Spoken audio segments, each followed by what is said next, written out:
वन्देऽहं श्रीगुरौ श्रीयुतपदकमलं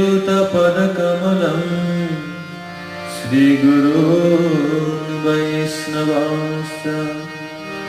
श्रीरूपं साग्रजातं सहगण रघुनाथं नितान्तं सजीवम् साद्वैतं सावधूतं परिजनसहितं कृष्णचैतन्यदेवं